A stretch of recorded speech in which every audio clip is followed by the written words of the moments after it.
Good evening, SOBs. Hashtag Get Pink. Welcome back to another edition of Stream of Blood. Tonight featuring, as per usual, every Wednesday, another chapter of Vampires of Pittsburgh, the ongoing gothic saga of the Kindred of Pittsburgh. I'm your host. Did I mention my name? My name's Jared Logan, and we are so thrilled and excited to have you all with us here tonight. As always, I have to remind you, please join our Facebook group. I think very soon I'm going to be posting the character sheets for Miles, Jen, and Curtis, our three characters of Vampires of Pittsburgh.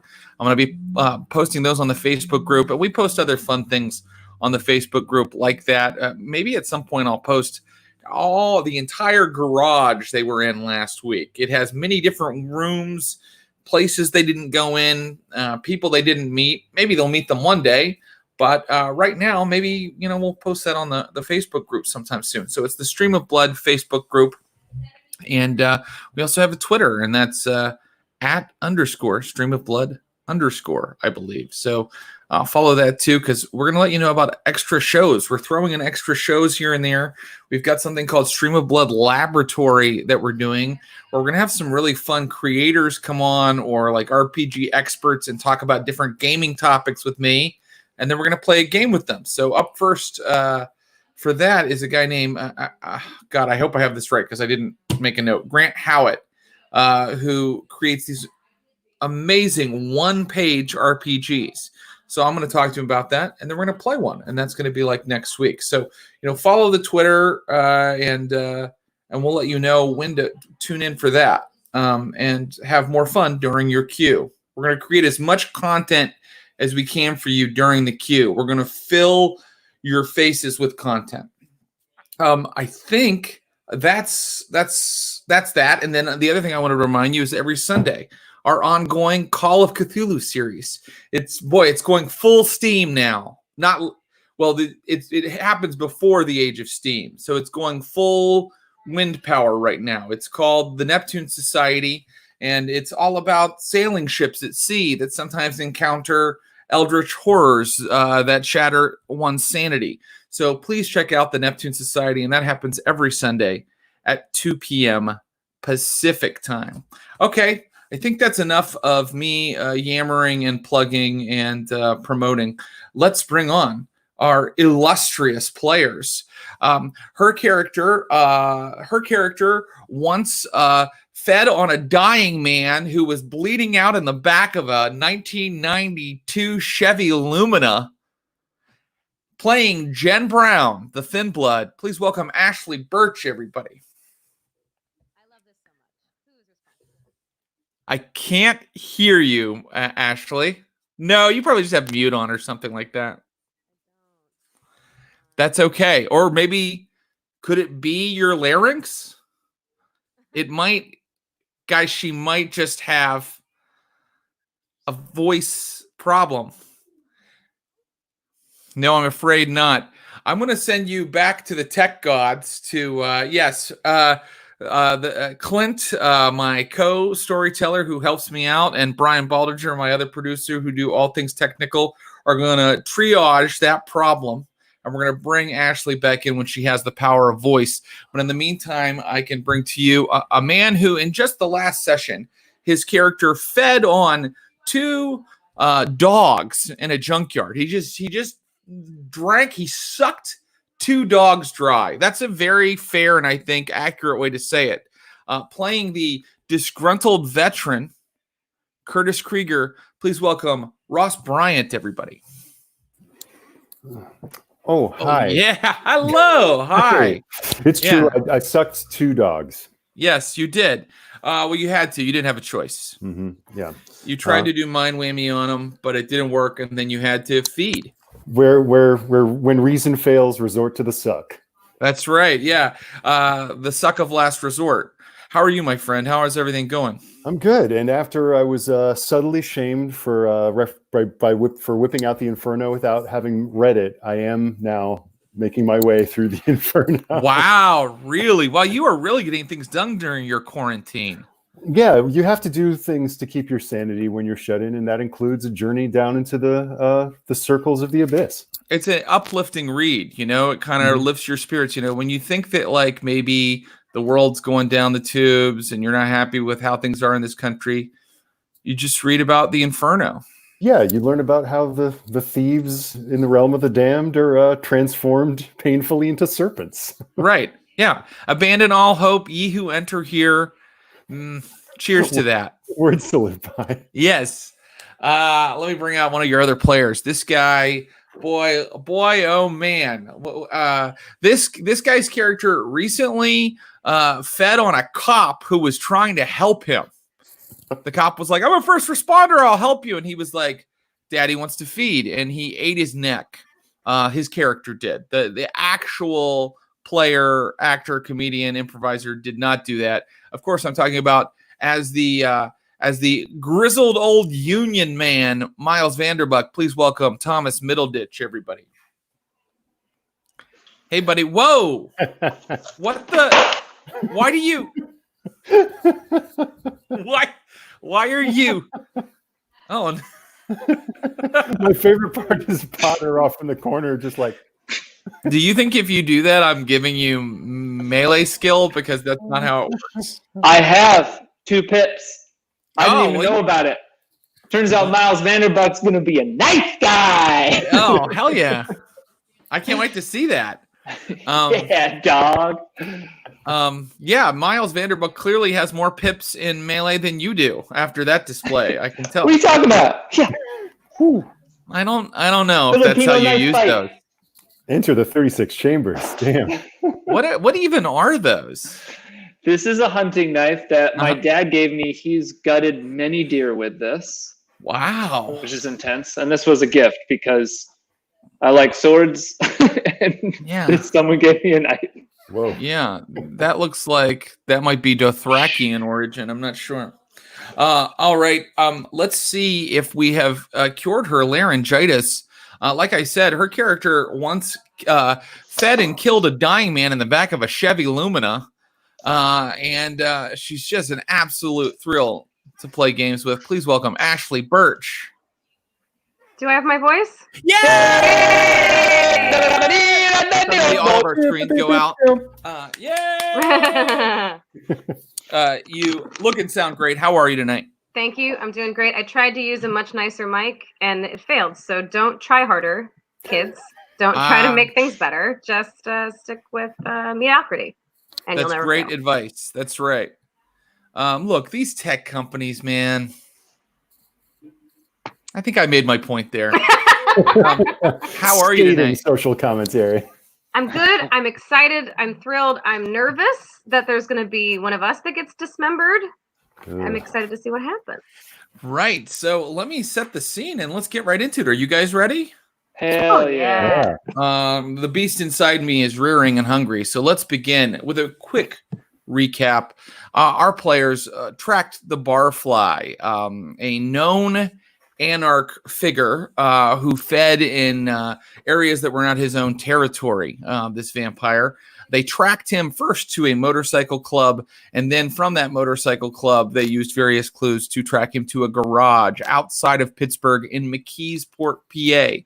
This garage specializing in, refurbished classic bikes. And when they got there, they started to meet some very strange people who were immediately onto them and immediately knew that they were not who they said they were.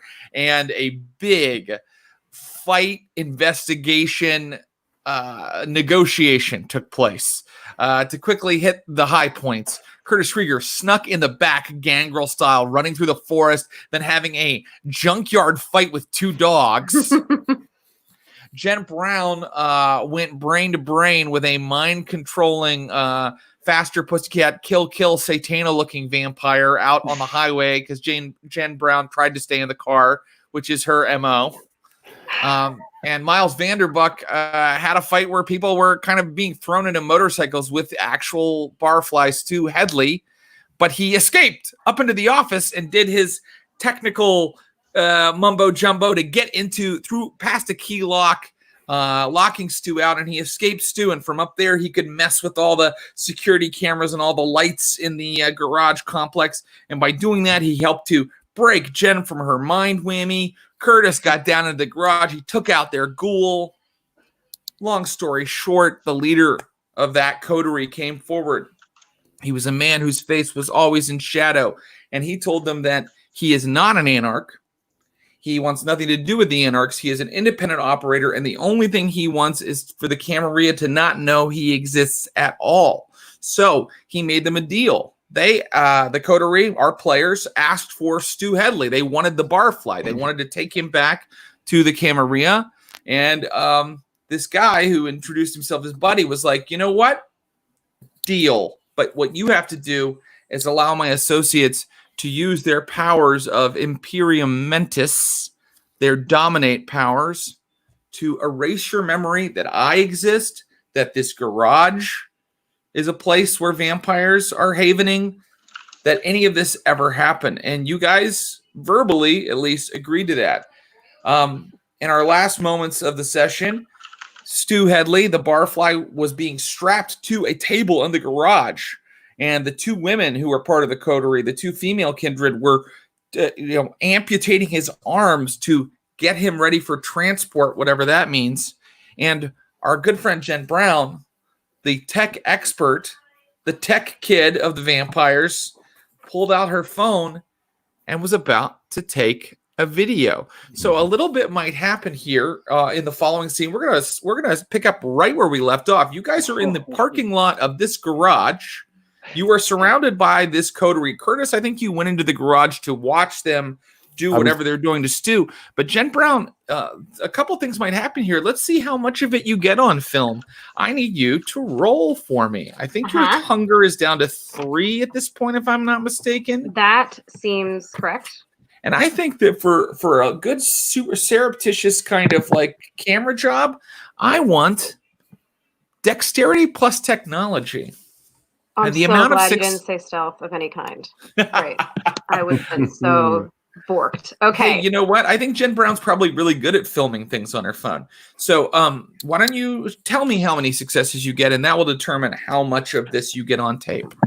I really like that you assume I'm going to get successes based on what happened last time. I appreciate the confidence and the support. How big is this dice pool for you? It's bigger, thankfully, than all the other shit I was trying to do. Okay, I got 2 successes. 2 successes. All right. So that gives me an idea of how much you're getting, and like, and like at certain points you might be having to like shove it back down in your pocket. But let me know if at some point you want to get something specific on film, or if you want to put it away, because that's going to change things. Okay. So Jen Brown's like very carefully, and probably right now you're getting like this garage door and someone's screaming beyond it. And I think that inside Curtis, you watch as, they stake Stu with literally like a mop handle that they've filed down for such things. Oof. And they've taken off his limbs and his head, and they pull out this enormous like metal case, like you would keep camera equipment in or something like that. But you see that they've got it all hollowed out, and now they begin putting his body and his limbs in there, and you can tell that he's in torpor.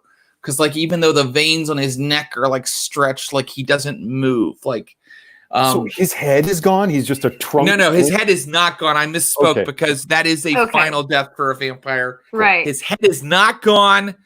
Vampire fans, even storytellers make mistakes sometimes. So does that mean he's alive? But he's just without limbs? It means that Miles survived without a limb for a little bit. So but he had only one missing versus all dark. He's just a trunk. Is he just a trunk and a head?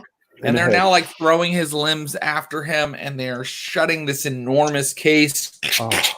And then the blonde woman who was with all of them, who's clearly a kindred, part of the coterie. She looks a little bit like a Manson family member. She's in shorts and a tank top. Pushes it toward you and goes, "He's ready." Okay. Is this case okay? I'm trying to picture the size of this thing. It's big. Yeah, big. Yeah. Big for one one vamp to carry? I mean, yeah, I think that you could get it, but like you literally have to like kind of there's like wheels on the bottom. Even you kind of have to roll it along the ground, like a business traveler's rolling bag. Okay. Yes, exactly like that. Only full of a undead, immortal monster. Is Stu still screaming, or has he quieted with all of the he stopped limb when the removals? stake went in. Oh, the stake went in. I'm sorry. Got it. Yeah, Okay. so from your perspective, Jen Brown, you're like filming and you hear, don't do that. Okay. And then you just hear a lot of like shoving and like the sounds of like, saws and things like that. So now I'm going to let Miles, who seems to be kind of standing in the parking lot, you can, no roll necessary, Miles. You see the other woman, the black-haired woman, and she's bringing a bunch of people out of the house across the driveway. There's like 3 people, and they are pink, right? And they also look like they've been woken up in the middle of the night. And she's like leading them toward the garage. Where we are. Mm-hmm. This is the woman that I've seen before, or is this a new woman? This is the woman you saw before. She's the one that looks like Satana from that old movie. She's like, black turtleneck, black hair, like very beautiful but dangerous looking. I think there's very little action I can do other than maybe if Curtis or Jen are near me, maybe I'm going to play it nice and cool. This is the composed version of Miles Vanderbuck. Just sweating, just like, act natural. We can get out of here alive. I nudge these two and gesture so they see it. Maybe Jen can film it.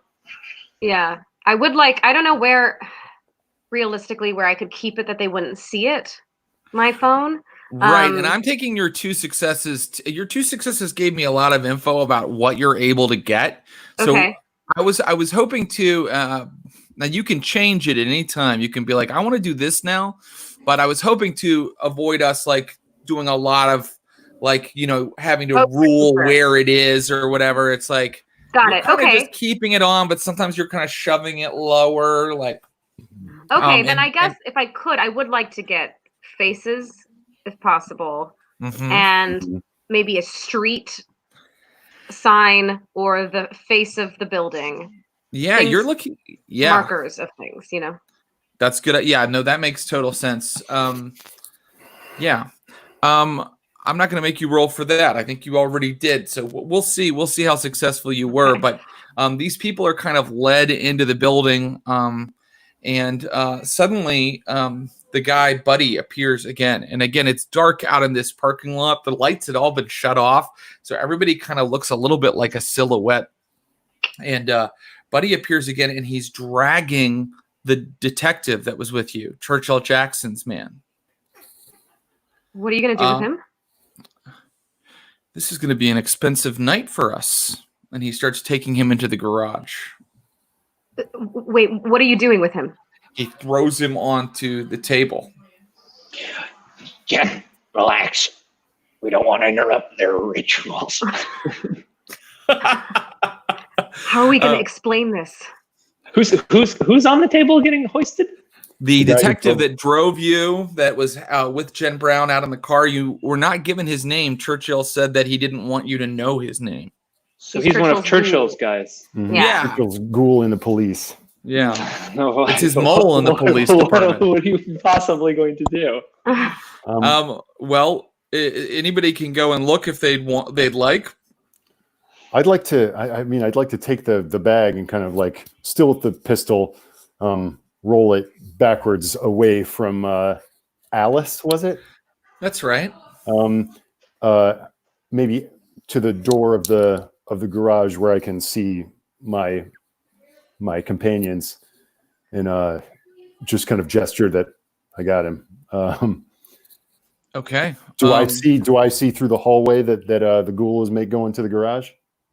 You mean that some people are being led into the garage? You certainly do. I think they're taking them up into the office and probably the apartment up there because they'll be, well, that's what they're doing. Carla tells them to go up there. You hear them kind of complaining and talking to her a little bit. They're like, do we have to? What do you do? Why are we doing? And she's just like, go.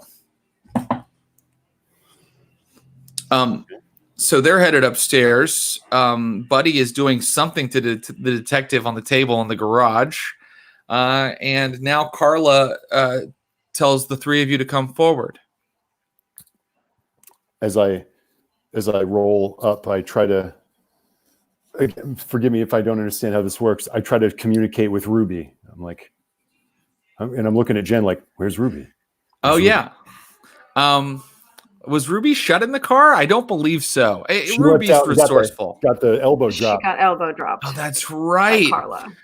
Yeah. So I think that right away you feel an answering kind of like, presence in your mind. And soon you hear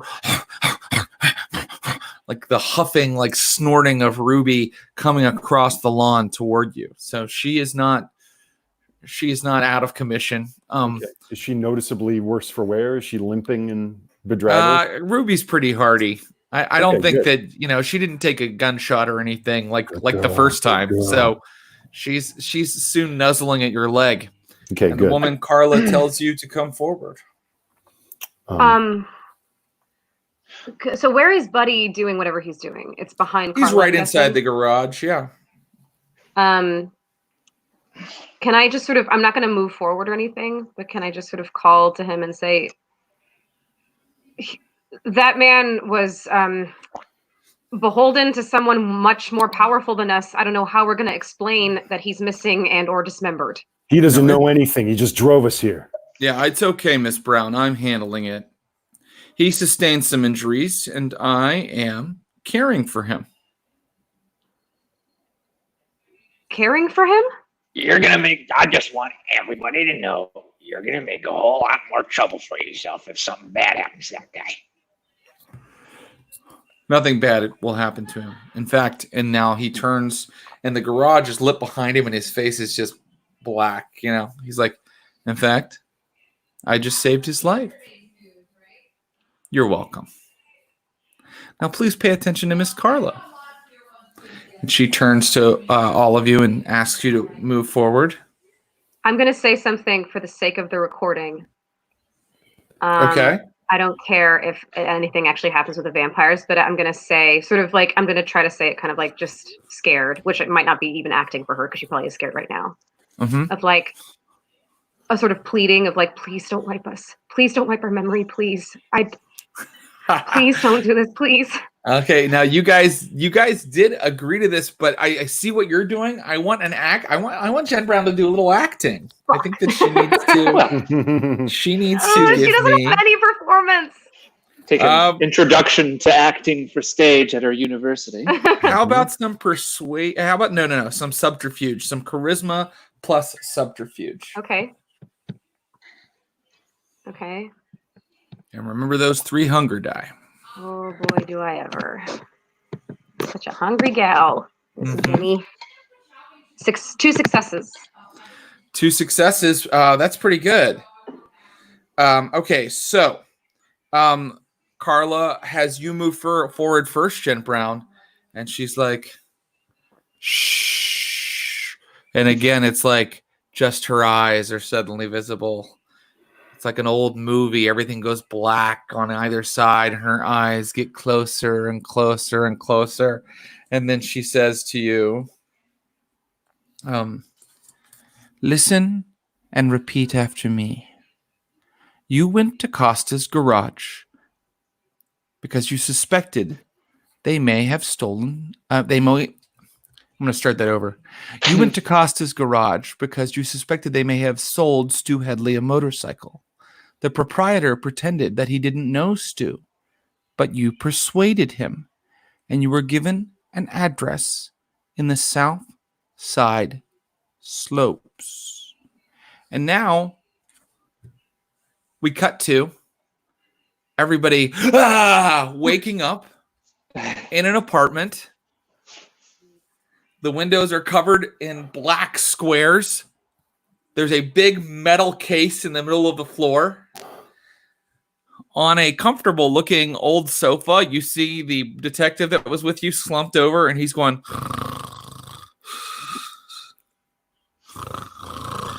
and you all are like suddenly awake in this apartment, like time just went pop.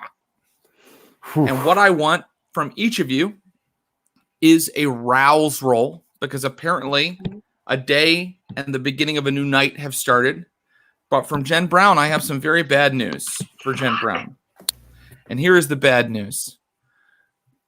When they did that little blood sorcery whammy to kind of decrease your hunger, well, that ritual has a strange side effect, and which is this. It's only temporary. Your hunger now goes back up to 4 where it was, and you must make the rouse roll to get up tonight and a second rouse roll. Fuck! What if you fail this particular rouse roll? I think I just eat this dude, and Churchill gets real mad at me, right? I mean, I failed. I failed too. So, So your hunger each goes up, gentlemen. okay. So I'm at a 4. You're at a 4, and you have to make 2 rouse rolls because of this ritual. She did this ritual that decreased your hunger, but apparently it comes screaming back when you next awaken. So it is now doing that. So I succeeded on the first one. Okay. And I failed on the second. So I'm at a hunger of 5. You are at a hunger of 5, and what I'm going to say is, like, you are just like suddenly like a feral animal. You see Ruby kind of perk up, and it's like at you because you were just like, and I think it's easy enough for the others to notice the state that you're in, and you are definitely looking at that detective on the couch who's like going. And like you can hear his pulse, and you can see the vein like pulsing in his neck. What do you do, Jen Brown? I feel like I'm just gonna launch at him. I'm at a hunger of 5. I'm just gonna fucking pounce, right? I think that's fair. I think that would happen, and I think because he's sleeping there, I'm not gonna require any kind of brawl or anything. You're just on him all of a sudden. What, Miles? You're gonna stop her? Yeah. Okay, I do want the deck. I'm also at a hunger of 4, though. If I can compose myself, I'd love to stop her.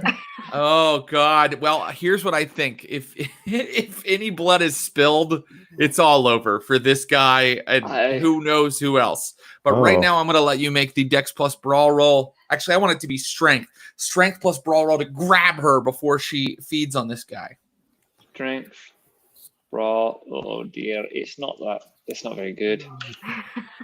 Hunger of 4 and 1 success. 1 success. Okay. I think we need to make it an imposed roll. Jen Brown, give me a Dex plus Brawl roll. Oh, you're gonna win this for sure. So it's just gonna be 2 hunger die, I guess. That's all I got. Well, he won't win it if you get a bestial. Oh God! You gotta get a 5. You have to roll 5 hunger. Yeah, a messy critical or something. Well, like I only have 2 Dex and 0 Brawl, so I would only just roll the pips that I have. Is that right? Or yeah, that's right. You'd roll 2 die, 2 hunger die. 2 hunger die. Oh, really? Yeah, you only roll no Brawl. You only roll as many hunger die as you have dice in the pool. That's correct. Yes. Well, I could have gotten maybe another success then. I thought you just put in, like, if you're rolling 3 for your stat check, but you have 4 hunger die, you still put in the Verfeln 4. Is that not true? I think that still works in the Verfeln and the dice roller you're using, but I think that just keep in mind, like, if your dice pool is 3 and you are at a 4 hunger, that means you're rolling 3 hunger die. Does that make sense? Your dice pools get replaced by hunger dice depending on your hunger. So if you have a dice pool of 5 and only 1 hunger, you roll 4 regular dice and 1 hunger die. Just put in the number of hunger dice you have into the dice roller. It'll do all the calculating. Jen, how'd you do? Total failure. Oh, that's good news, actually. That's good news. So, Miles, yes, you do grapple with her, and she's like, like trying to go at this guy on the couch. Curtis, you're awake. Do you want to do anything? Yeah, I'll try to get Ruby between or just like between the guy and her. Okay, great. You have done so, and I want to see how people are going to talk her down or do something for her. And I can tell you that Ruby is now going as you guys are like holding her, and she's like hissing at this guy. What's going on? Get a hold of yourself, goddammit! I need to fucking eat. So do I, but not him. I'd like someone for me to eat. You can't drain him. You can't drain him. He's not ours. If we kill him, it'll be our ass when we bring the box in. If you don't find someone for me to eat, fucking soon, I'm going to rip this guy apart. I know. And I stroke her head. Look, everybody's hungry, all right? We're gonna get something to eat real soon, right? Curtis, Yeah. where the fuck are we? You're asking me? I look at, is the guy, did the human awake? Is the mortal awake? Is this the cop, the ghoul cop? It is. It's the ghoul cop. That's correct. Yeah, he hasn't, and who knows what's up with him. Maybe they drugged him. Maybe whatever they did to you guys has like more of an effect on humans. You don't know. But right now he seems to kind of be sleeping, but not quite as soundly as he was before. Okay. I'd like to know where the fuck we are before we start making any rash moves. Jenna's twitching and freaking, screaming a little. I say I'll use because I like Jen, but because I know she's skittish and I'm Miles Vanderbuck, I'd like to intimidate her into getting her shit together. Let's Get your shit together, Rob. let's roll because rolling dice is fun. Give me a charisma plus intimidation. Jen, you can if you want to keep fighting him, you can resist it with willpower, or you can just see how many successes he gets, and we can base it on that. I'll see how many successes he gets. Sounds good. 4 successes. Whoa! Holy shit! Wow. So basically, I just want to let you guys know how this played out a little bit, because really, your hunger is making your beasts come to the fore now, and you're playing kind of like jungle dominance games with each other. Like Miles is like, getting big and like like showing his fangs at you, and you're like getting kind of like beta in the corner, a little bit. So that's what's happening in this very dark apartment, and you don't know where you are. I tell you, it's like carpeted. Again, it looks a little bit like a bad Airbnb. Yeah, what do you want to do now? Oh, and by the way, Jen, I think that settles it for now. Cool. I don't think that you're going to kill this guy right now, but it might come up again until someone gets fed. So I guess I should establish what I do remember. Do I know that Stu Headley's in this box? I mean, that you saw them put him in there. You're not sure if he's still there. I can tell you that now, looking at it, you see a little bit of gore like on it, like like a red thumbprint. Can I open the latches and peek inside? Okay. So, you open the latches and you peek inside, and you're looking at the body of the barfly, Stu Headley, who you heard a report that he had a certain kind of motorcycle. You remember that you went to Costa's garage, and Jake Costa, the proprietor there, didn't want to give you client information. And then Miles went in and he used his presence on him to intimidate and kind of manipulate Jake Costa. And eventually he came out with a client card with an address on it. You guys read the address, which was this address, this apartment. You drove here with the detective. You came in. You had a conflict with Stu. You fought him. Then you took him downstairs, cut him into pieces, put him in this suitcase, and it was dawn. So it was time for a nap. Luckily, this apartment had been used as a haven, so there are blackout panels that slide on all of the windows in here. And that's how you find yourself here. So based on our memory, I know it's a false implanted memory, but based on that memory, is this an apartment complex that other people live in? It's a little hazy. You're like, wow, the hunger must really be affecting you. But it's not an apartment complex. No, you have a feeling of isolation. Okay. I want to get this guy to Churchill Jackson right away. I don't want to sit on our task. Jen is like intimidated by Miles, but she's looking at you like, are you fucking kidding me, man? I am so hungry. If you suck in someone else's territory, then there's going to be consequences. I don't fucking care. All right now.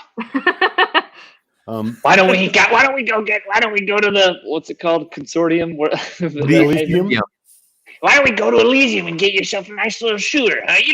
You don't even like taking blood from the source anyway, Jen. You're squeamish. Can I do like an intelligence roll for myself or something to see if I have the presence of mind to have an idea that I'm about to have?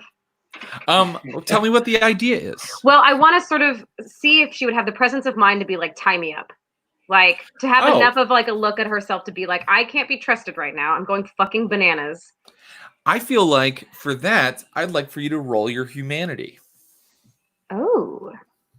I'm just a huge manatee. Okay, how does this? So the pips that I have in humanity are the pips that I roll. Is that correct? Humanity. That's right. Okay. So I believe that is. It's a little 7, I think, isn't it? It is 7. Yeah. Did I lose one for any reason? You I have may a filled in have. box, and then I have an X on another one. I think 2 of you did, actually. I have lost one. You lost, yeah. Curtis lost one early on. You gained one. That's I right. gained one? Yeah, so I think that you gained one for being vegetarian after having lost one, so it kind of evened out. You should have 7 pips. In your Okay, humanity. that's right. Mhm. Okay, great. All right, so I have 5 hunger. Okay. Oh, and hunger dice don't go in a humanity roll, so we're just rolling this. Yeah, don't worry about hunger dice for that. Okay, great. Well, this hopefully will. If this is a failure, that's going to be a fucking bummer. Result critical success. 6 successes, 2 criticals. So you can definitely have that idea and tell them to do it. Okay, so I'm like tweaking, and I'm like, just Curtis, Miles, just restrain me. I'm fucking losing it. I'm gonna fuck us. I'm gonna fuck something up. Just tie me up. I don't know. Put me in the car. I can't be trusted right now. I put my hands on her shoulders and I'm like, look, and old junky memories are coming back, and I'm just like, I understand. And I'm looking around like, looking around. Is there anything like zip ties, ropes, anything? There's an extension cord. Cool. It's like a really long one with like one of those like power strips on the end. Okay, I grab it, I cut it in half with my K-bar knife, and I tie up Jen Brown, and I also tie up the ghoul. Okay, great. At least the hands. Let me see something for the ghoul. Yeah, he's not up yet. Sleepy buddy. He's a sleepy boy. So, yes, go ahead. What next? So, and then I looked at Miles then. Elysium then? I think that's probably the best place to go. She's got to get a taste. And Same here, buddy. I'm not doing so well either. Okay. So you can now take the case and Jen down the steps out of this apartment. And just imagine his like inside their like head snapping on. Someone with a lot of strength got this up these steps, because you come out of the apartment building and it's really kind of like a house where there was apartment on the first floor, and now looking back you can see that it has like just a big garage on the bottom, which is currently shut. You could look in there if you'd like. There's also a kind of a quiet street. You can see more houses down the road a little bit, but they're a bit distance from you and the other direction. And across this quiet street, you see a big wrought iron fence, and beyond that, a cemetery. So this is just to let you know what this haven looked like. And if someone wants to roll intelligence, and they can add something to it. Let's see. They could add. I think drive would be appropriate, because it's like you drive around the city, you know where you're going. Intelligence plus drive will tell you what neighborhood you're in. One success. Okay.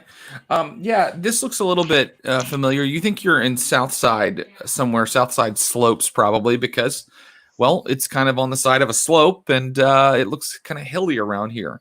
It's a pretty nice neighborhood, actually. Southside Slopes.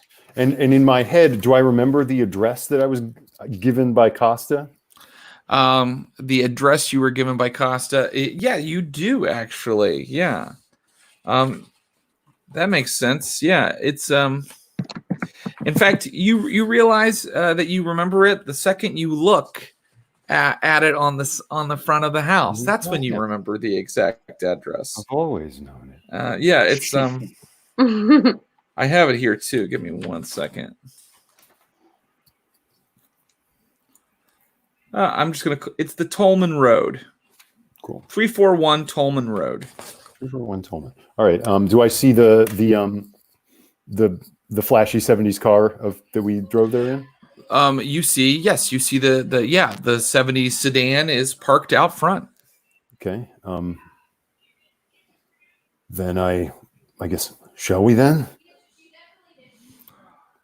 And I'll usher Jen Brown to the back seat, and then just give me some cover.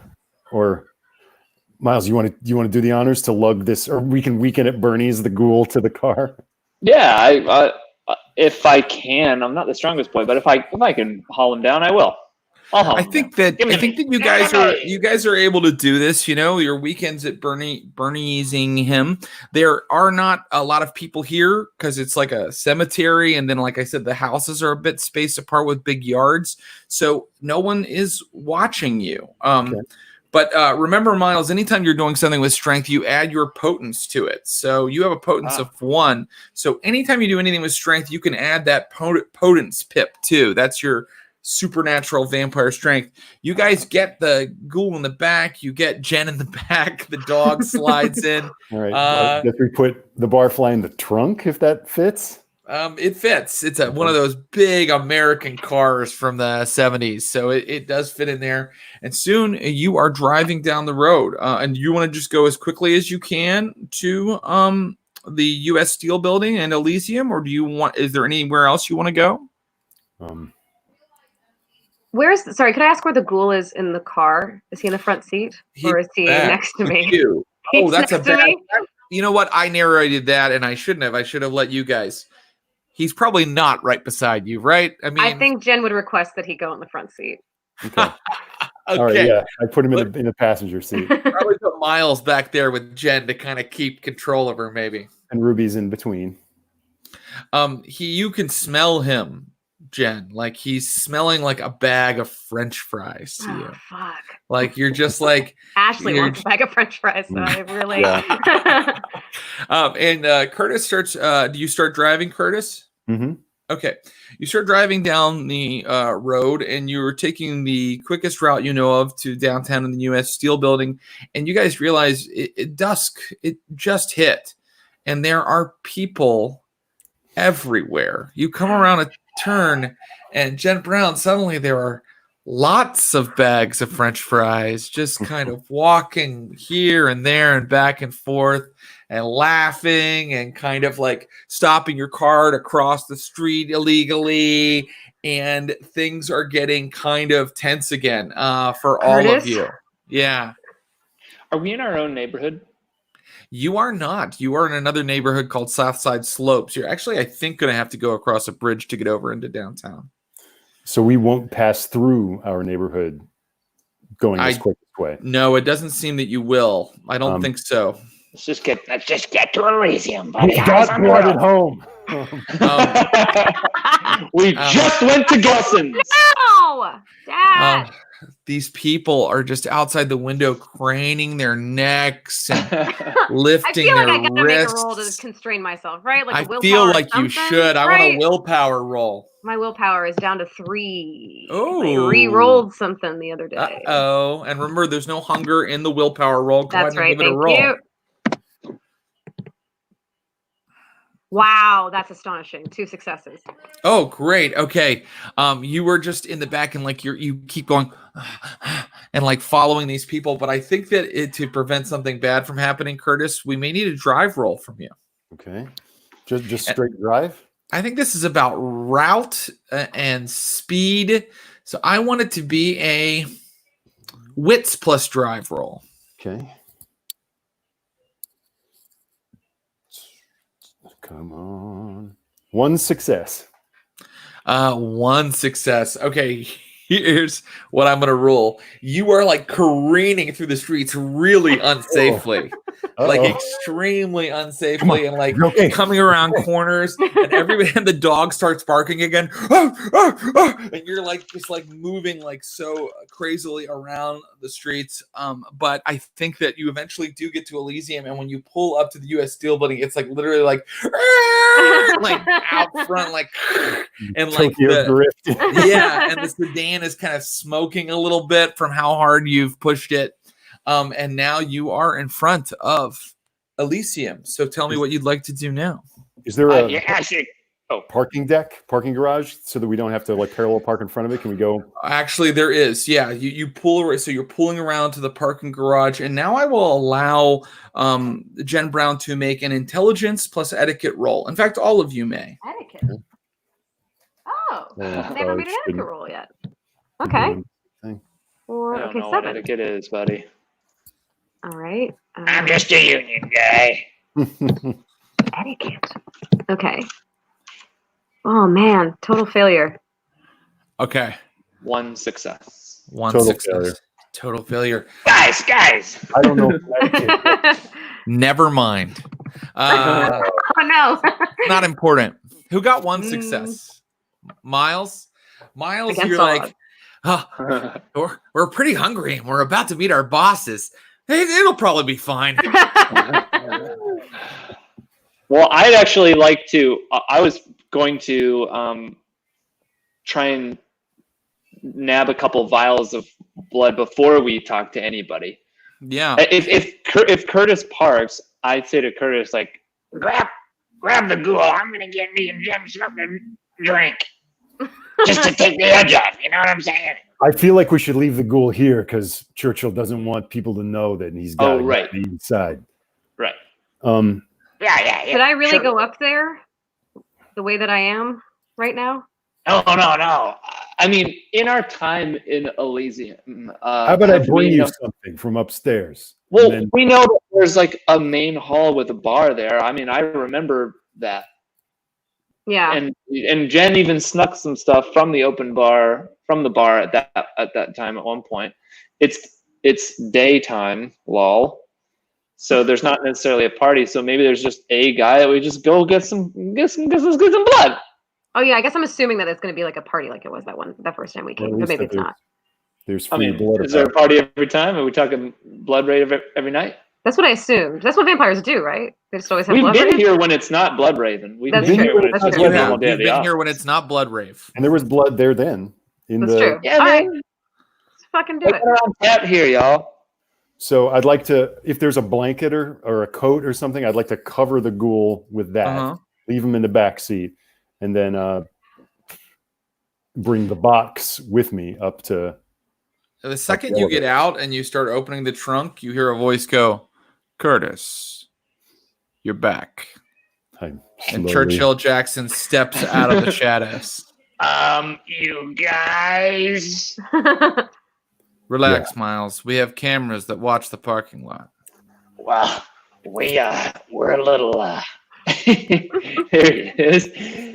we're a little thirsty, if you know what I mean. It's been a long couple of nights.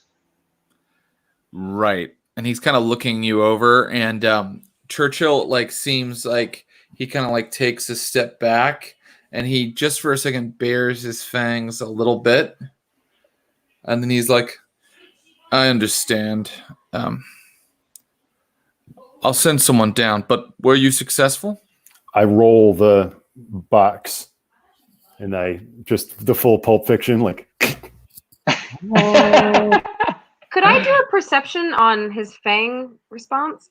You may. In fact, you may roll insight. Would you give me a wits plus insight roll? Oh, it's going to be all hunger die. Yes. Hooey.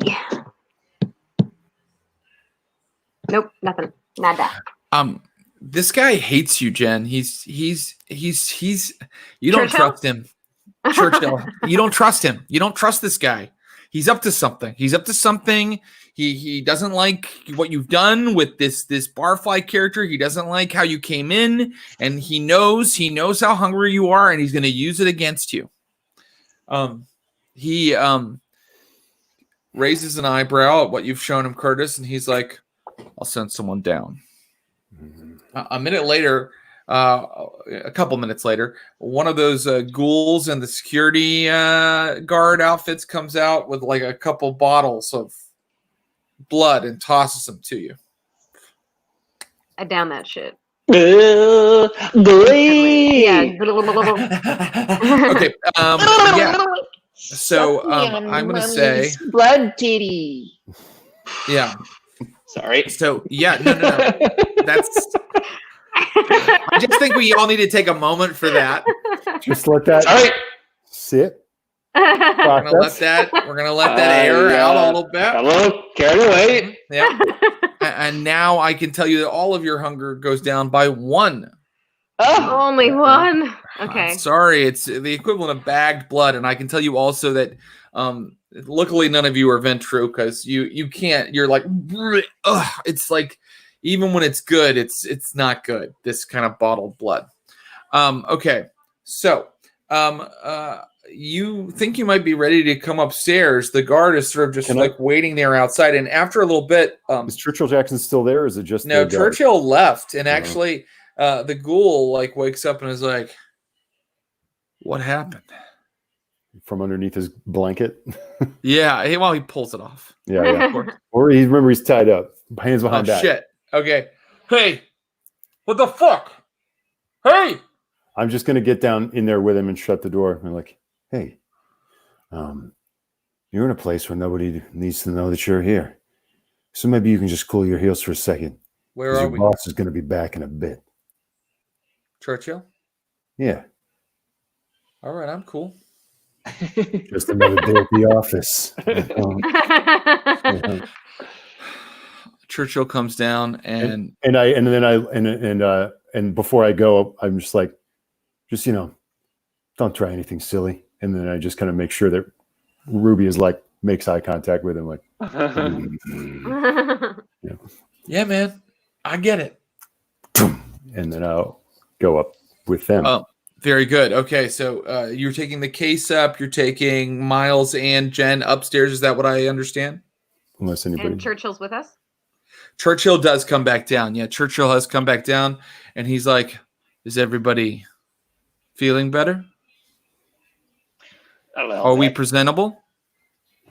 I don't know. Are we? Yeah, am I at a hunger of 4?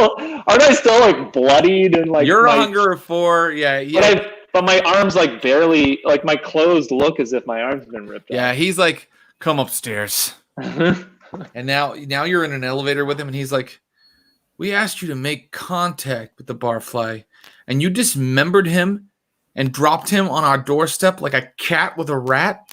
I've got to ask, why? We're overachievers. Can you get some blood, please? When you say that, he goes, ha!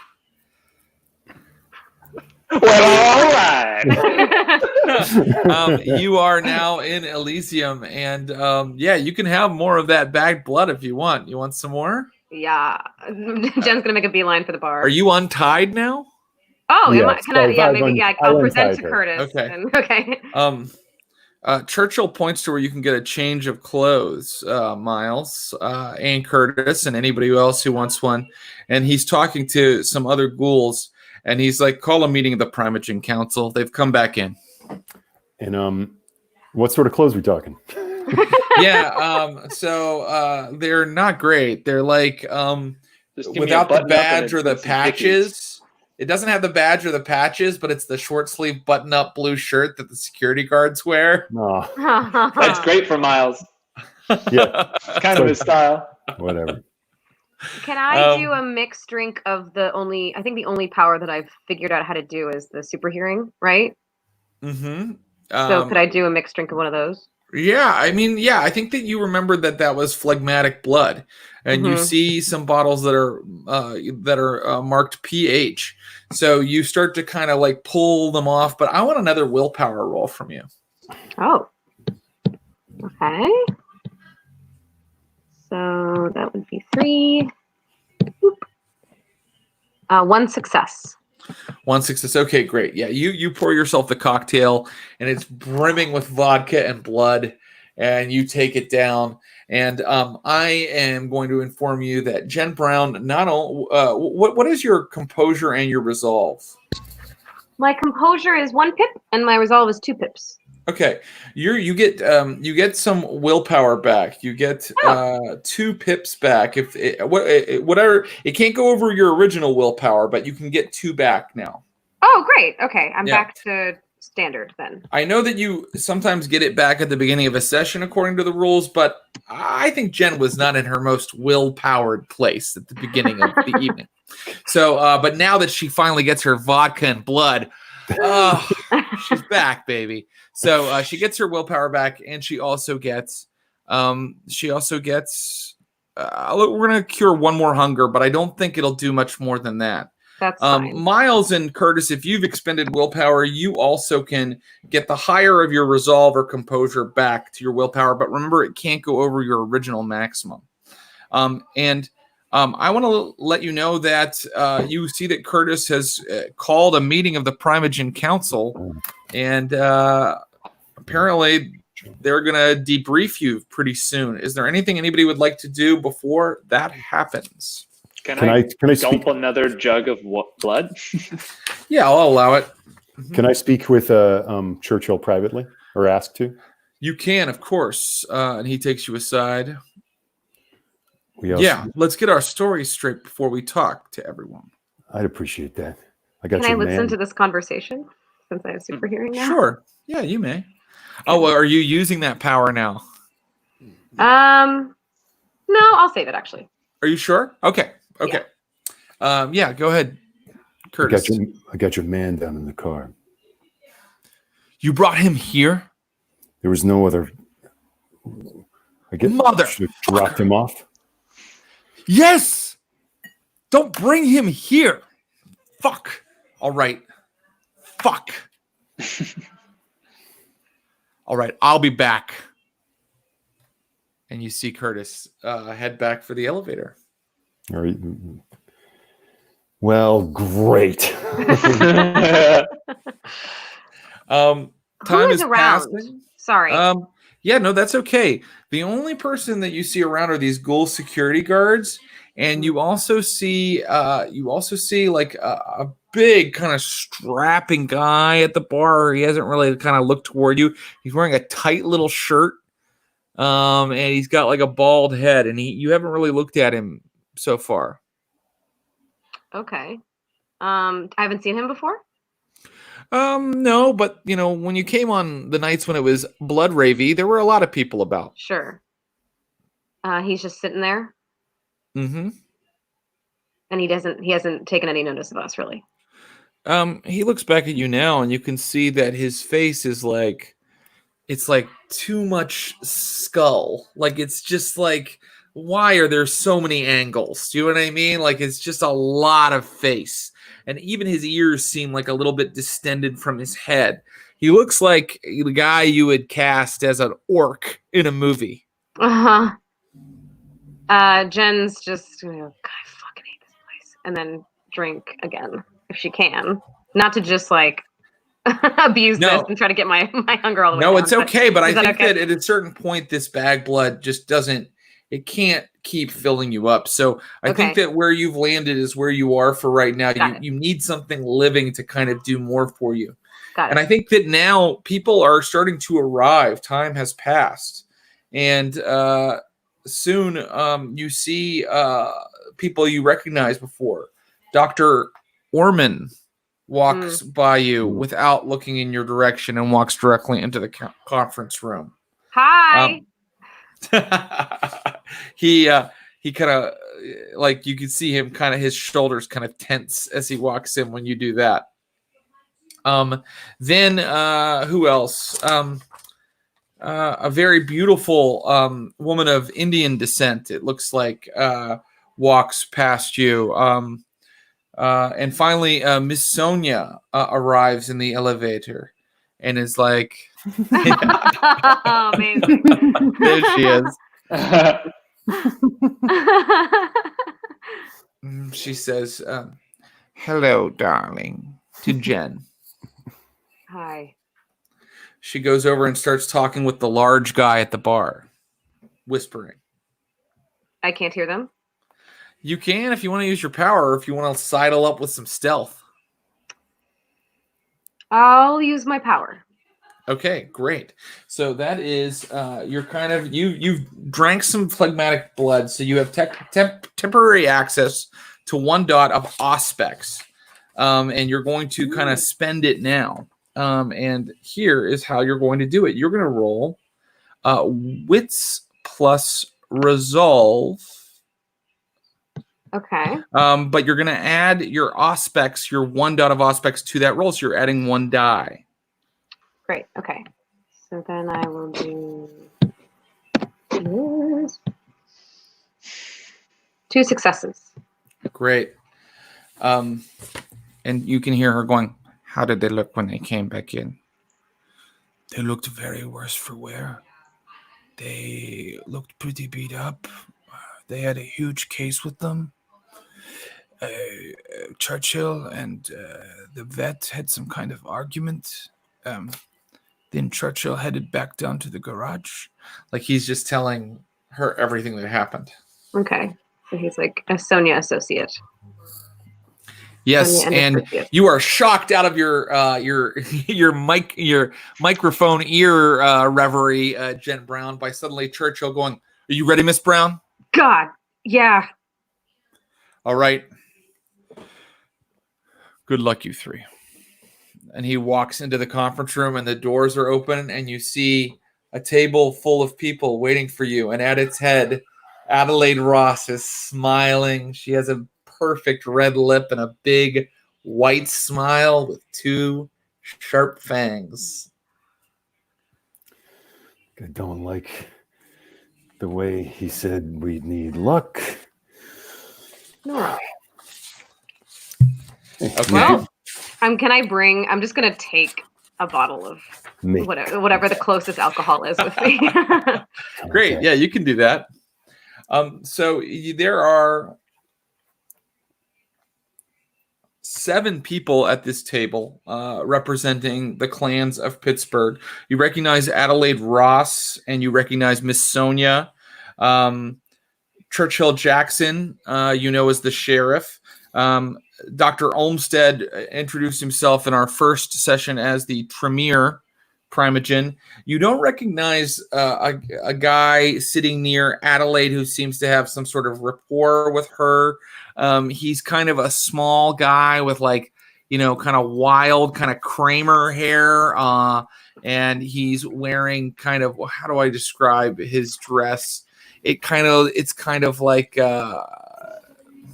hipster, 90s hipster. I don't know. That's kind of what he's like doing suspenders, but like a trench coat. He's doing that kind of thing. And then there's an enormous beefy man with a bald head and kind of a, what do you call that? A horseshoe of hair in like a fine suit, who was introduced earlier to you as Obadiah Griffin, the Ventru Primogen. And the woman of exquisite taste and beauty of Indian descent is undoubtedly the Toreador Primogen, Vidya Saran. I hope I'm pronouncing that name right. Vidya Saran. And Miss Sonia looks at all of you and says, Mr. Jackson has brought us up to speed as far as the altercation in the Heathens Clubhouse. Tell us what happened next. Just kind of glance at either side. Before electing myself spokesman.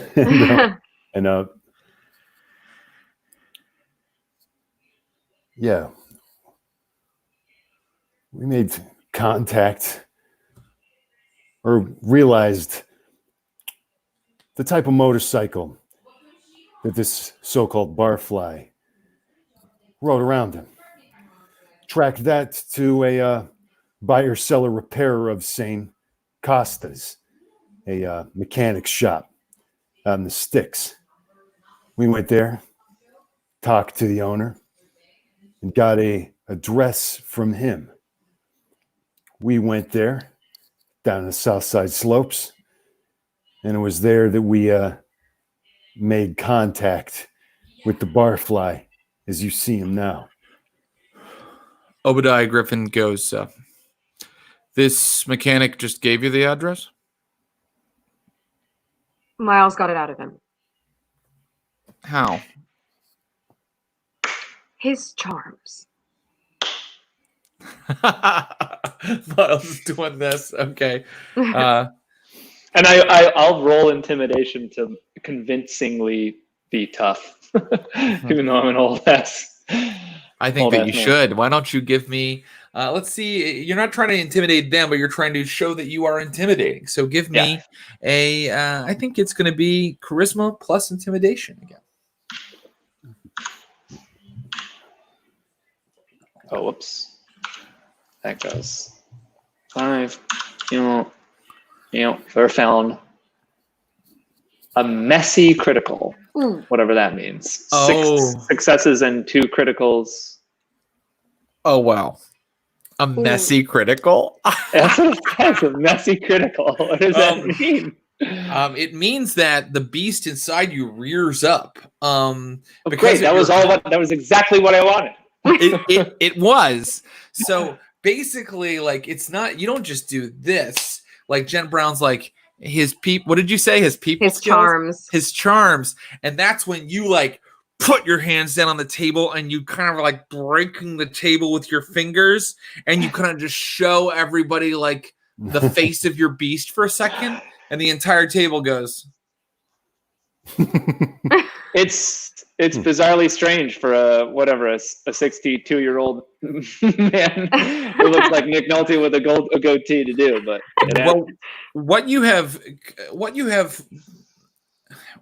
communicated to them is that while you are quite formidable and they believe it, you are also a barely leashed dog. I mean, like, that was messy and scary. Like, they're all like, he's still hopped up from this mission. Like, what do we have on our hands here? They should fear me. Vidya Saran finally breaks the silence and she's like, I would like to go back for a moment, if I may. Tell us why you chose to confront the heathens head on and massacre them instead of surveilling them for several nights or manipulating them into giving you the information about Mr. Barfly. We had a plan, and things don't always go according to plan, so we improvised. Churchill Jackson. Oh, go ahead. We attempted to make contact in a less violent way. We started out as a conversation, but things got messy quick. What can I say? These bikers are prone to violence. Churchill Jackson goes, I will add that even though that encounter was sloppy, the Masquerade was not damaged as far as we can tell. Obadiah Griffin now speaks. He's a massive man, and he's like, what is this Barfly's connection to the Anarch movement? I mean, I thought we were doing this to find out more about the Anarchs. Like, were you able to question him before you stuffed him in a suitcase? We brought him to you so people who knew what questions to ask could do the questioning. Do we actually, in the implanted memories, did we have a conversation with him at all, or did we just fight him and dismember him? It's interesting, Jen Brown. Like, you're thinking back and you're like, you just like remember like him saying things that you remember like snippets of like him saying things like, no, don't do this, buddy. And you're like, buddy? Why was he calling us buddy? Uh-huh. Dr. Orman now speaks up and he's like, this apartment where you said you had an altercation with him, this is his main haven. It doesn't sound very secure. I mean, should we send someone to investigate it? Was there any connection to the Anarchs there that you could find? Did you? No. He was I try to remember when we went there, was he alone? Yeah, he was alone. Yeah, he was alone. There wasn't much security. Now I want Now I want a roll from you guys because you seem a little confused, and I want to make sure it's as characters and not just as players, because I'll answer any question you have as players, but I think that you need to give them like a persuasion roll. I think you need to give them a composure plus persuasion roll. Persuasion roll. Uh-oh. And I think it's all three of you, because you're all kind of giving your actually, I will leave Miles out of it. He's already given his statement. Are you sure? Okay, you can make it if you want. Okay. Rolling dice is fun. One success. One success. Total failure. So 2 successes between us. After you kind of tell them that you didn't investigate the apartment, they all kind of look at each other for a moment. And then finally Adelaide says, well, can I speak? And everybody kind of like stops what they're doing and sits up a little straighter, like, of course you can, you're the prince. And then she's like, I have a question. How do you think you did? Like grading scale, A+, F-. Gangbusters. Gangbusters. Okay. We were told to make contact with the barfly. Seems to be we made about as much contact as you can make. And we brought them to your doorstep for you to do whatever you'd like with. Yeah, and to be honest, how do you think you did? You're the one that sent 3 brand new vampires into whatever goddamn sensitive mission, whatever the hell this is, with very little information and very little know-how of what the hell is going on. So, goddamn it, you got your barfly. Look at him. Everybody looks at Adelaide like, holy shit. First of all, they all look at you like, are you fucking kidding me? And then they kind of slowly turn to Adelaide, like, because she's the prince and you've just talked to her like that. And she sits there like this for a moment.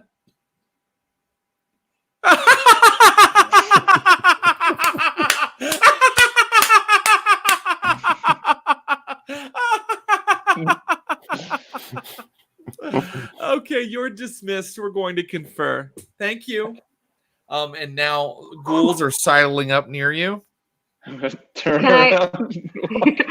Can I is it cheating if I take another swig of alcohol and play it off, but really I'm trying to prime my hearing so I can listen to what they're saying in there?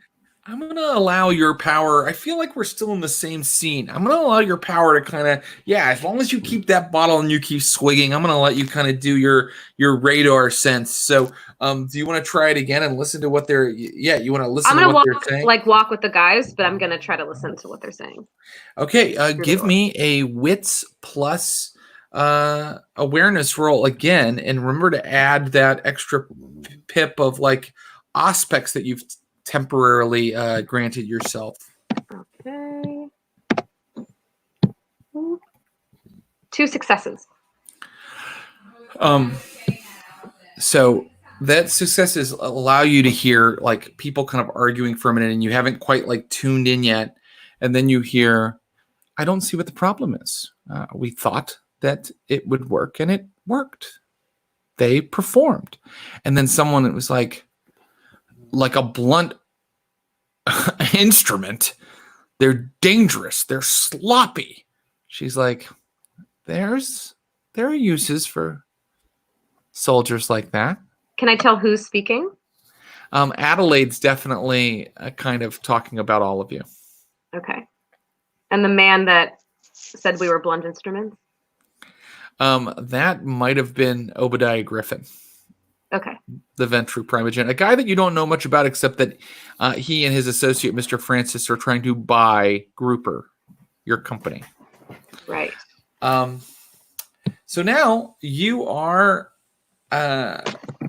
noticing that more and more vampires are arriving, and they're not doing blood rave.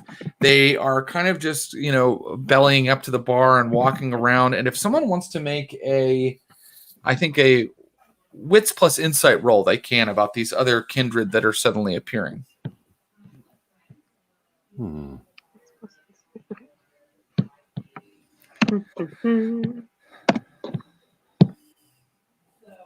1 success. And one success for me too. Okay, I'm going to say that these people, you're not quite sure why they're here. It's a Sunday night in Elysium,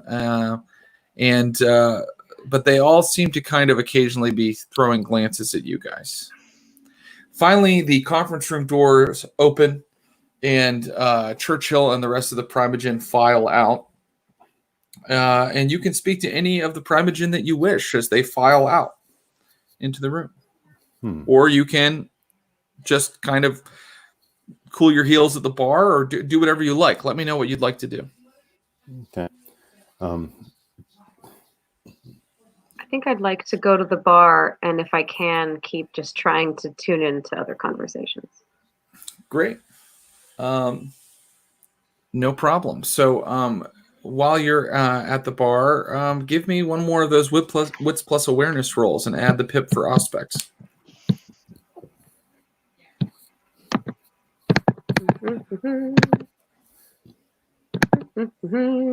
Damn. Total failure. Okay, Jen, the drunk is taking over now.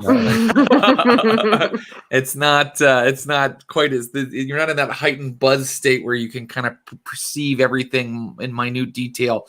Now it's sort of just turning into a drunk a little bit. You're not falling over or anything.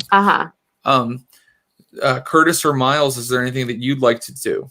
Adelaide is moving through the room, and people are kind of like nodding to her and kind of like engaging her in like the way you would engage, the Prince of Wales when he moves through a room.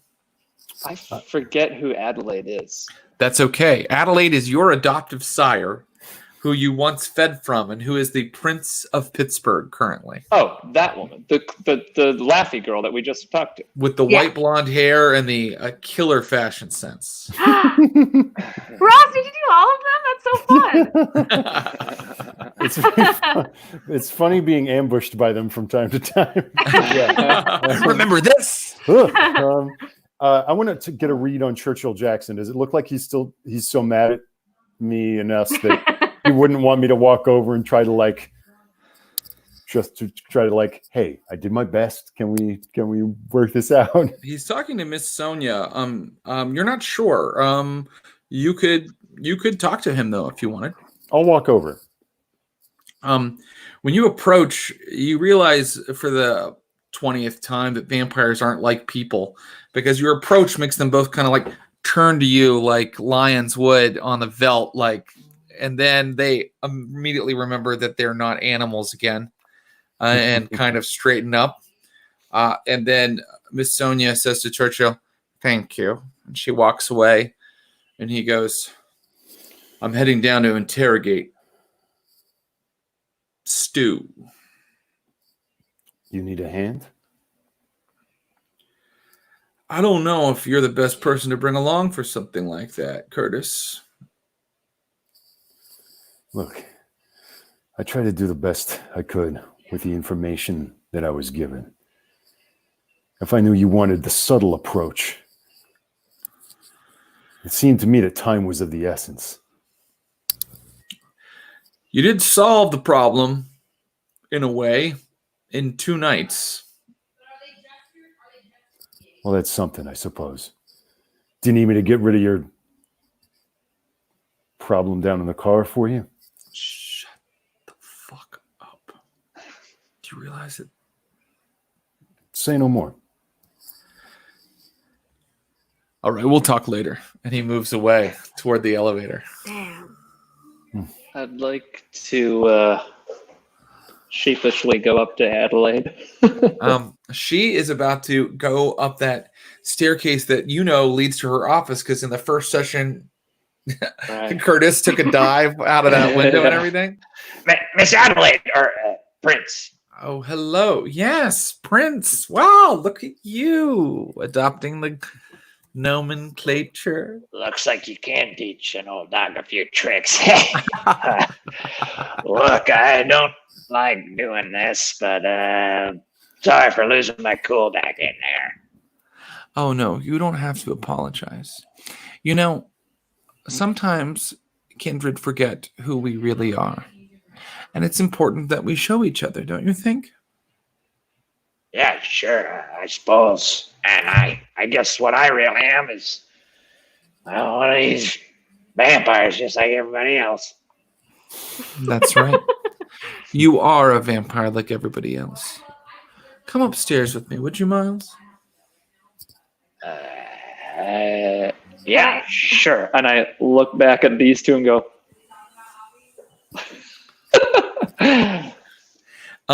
when you head up the stairs, two of those big ghoul security guards then step in front of that staircase, and soon you're in that huge office that you were in the first session, except now all the old American flags are gone and the old weapons, and she's actually put the desk on the other side of the room facing the window instead of with the back to the window. She sits I like down. the improvement. You get to enjoy the view. Yes, and she's Hell got of a town, Pittsburgh, isn't it? I was born and raised here. Yes, it is. Miles, and you realize that there's no place for you to sit. There's just a huge desk and a chair for her, and there's just a carpeting. So she's like, Miles, would you bow for me? Bow? Bow. I'm your prince. Oh, like that? So you do it. I give like a weird one, like, yeah. Lower, Miles. Well, come on. No, I'm not so bad. You said that you're a vampire like us. This is what we do. This is our hierarchy. Do you not respect my position? Of course I do, Miss Prince, but wow. I guess this is my lot in life now, isn't it? I guess so. Hello, bow. When your head comes back up, her wrist is right near your lips. I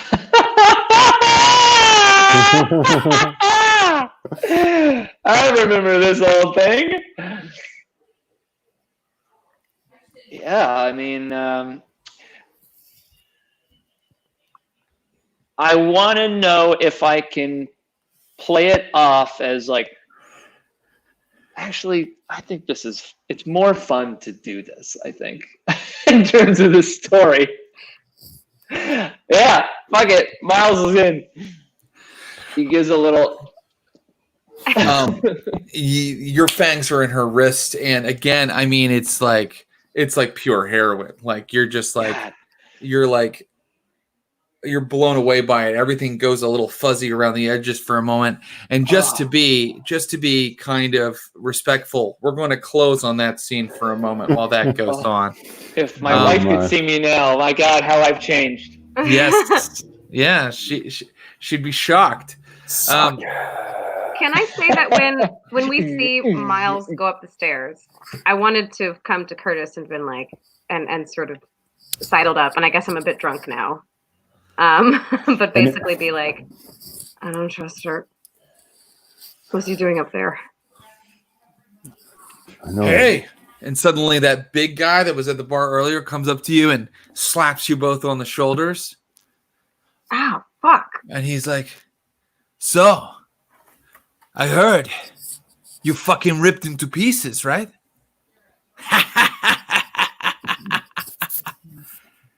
Yeah. Fuck.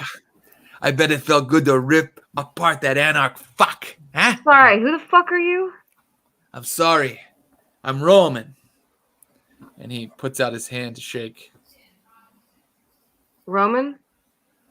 Roman, yes. And you can see, again, his entire face is like ridges and like depressions. Like there's just something wrong with his skeletal structure. And he's like, I work for Miss Sonia, like you. Right. We're muscle, right? Muscle. Yeah.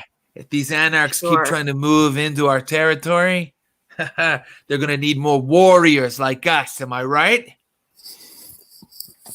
Yeah.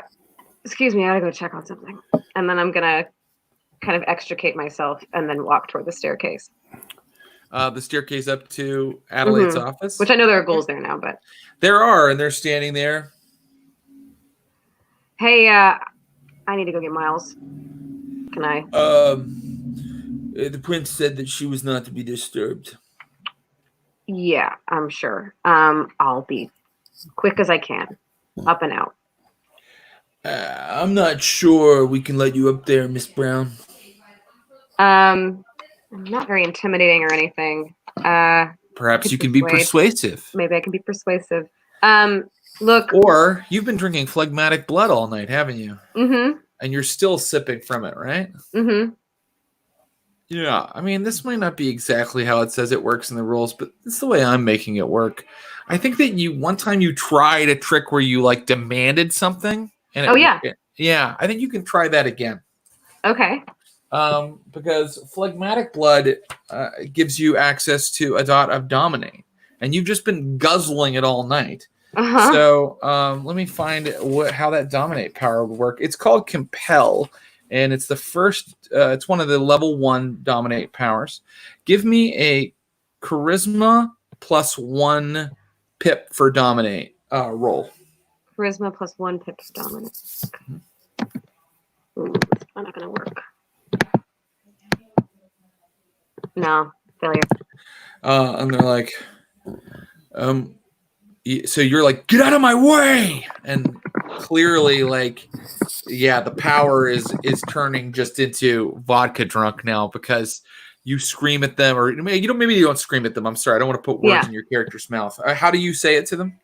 I would probably try to say it sternly and quietly, but like with force. But instead, I'm guessing I just sort of like kind of trip on my own legs a little bit and stumble back. Yeah, it's not happening. I'm sorry, Miss Brown. Please forgive us. Okay. I'm gonna turn on my heel and see what's going on with Curtis. Okay, Curtis has actually been approached by yet another kindred. This woman has introduced herself as Lara, and she has the vibe of like a Earth Mothery type person, but she's like, and she looks to be in her like mid-20s with like a very long hair, and she's saying to you, I mean, I think it's wonderful that you managed it, you know. I mean, especially with all the disadvantages that you were saddled with. What do you mean disadvantages?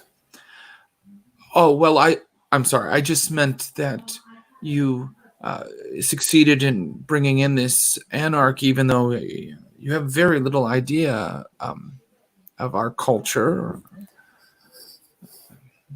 It was a bit of a trial by fire, I guess. Yeah. I mean. And then, of course, there's also your blood, which is, you know, a hindrance in some ways, I'm sure. Listen, I didn't choose this. You know, I am what I am. All right? I was what I was before, and I am what I am now. Why do I get the feeling that even up here, all you people are looking at me like I'm some kind of outsider? Oh, I'm so sorry. I did not mean to offend you in any way. I swear, please forgive me. In fact, now that it seems that you'll be joining us for a while, myself and the others, we've prepared a little surprise for all of you. Really? What's your name? Then all of a sudden you hear cheering. You were asking her name? Uh-huh. Lara is her name. Yeah. Suddenly, Croft? a bunch of people are cheering, and then out of the elevator comes a woman in a black dress. She's smiling idiotically. They have her like tied to a chair. She's beautiful. She looks waifish.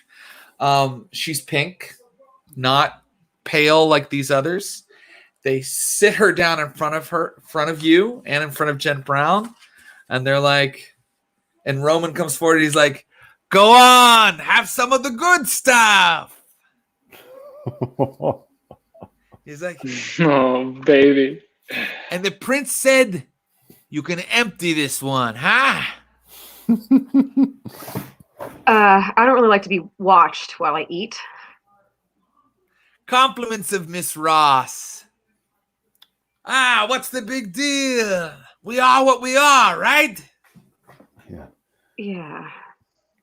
I think Curtis is like a bundle of conflictions now. It's like based on what like Churchill Jackson told him about like gangrel blood people being sort of like side-eyed by these folks. He's feeling like isolated and he feels like he failed, and Churchill Jackson's icing him out, so he's feeling like depressed, and it's eerily close to like the sorts of feelings that would like compel him to get drugs.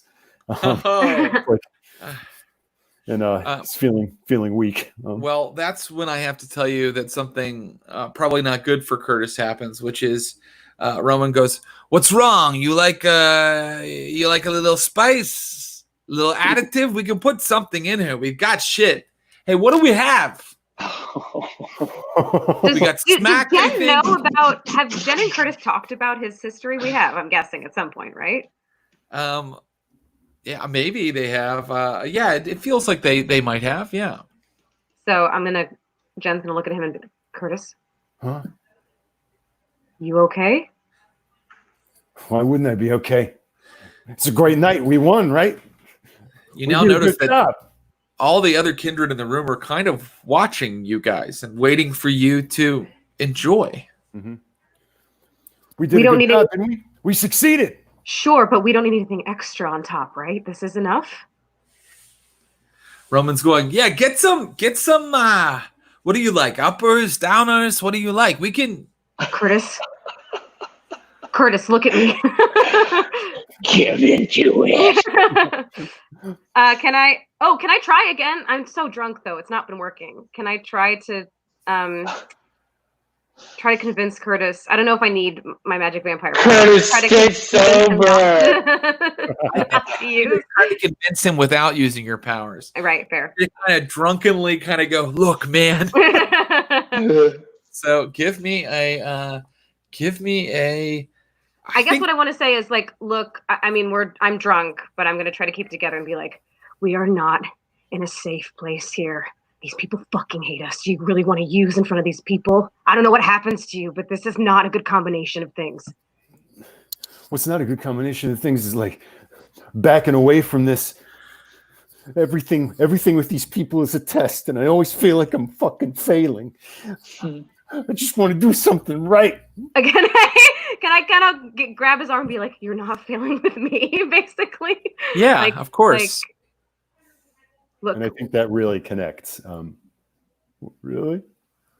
Blood. Yeah. No, you can. It's fine. It's fine. I don't need anything. I don't need anything else. You guys have kind of moved away from the blood doll that they've, got tied up in the middle. And now that you see some of the other vampires they've kind of stopped watching you two because they're kind of like sidling up against each other a little bit. Like, and Roman's like, get the fuck off, Mark. It's not fucking for you. It's not your fucking meal, man. Can I turn around and be like, hey, it's a celebration, right? Food for all. And kind of try to offer it up to everyone. Yes. You can see some of the vampires are like kind of like ugh with these people, But yeah, you say it's. What did you say it again? I want to hear it again. Basically, like, hey, it's a celebration, right? Food for all, basically, like spoils for everyone. When Jen Brown says that, suddenly everybody's eyes go up, and they just tear the woman apart. Like. I'm gonna like kind of take Curtis's arm and be like, let's get out of here. And while that's all that's happening, just try to like lead him out of the room. And I'm watching them tear her apart, and I'm very disturbed at what I'm seeing, but I'm even more disturbed because I'm jealous of them. Meanwhile,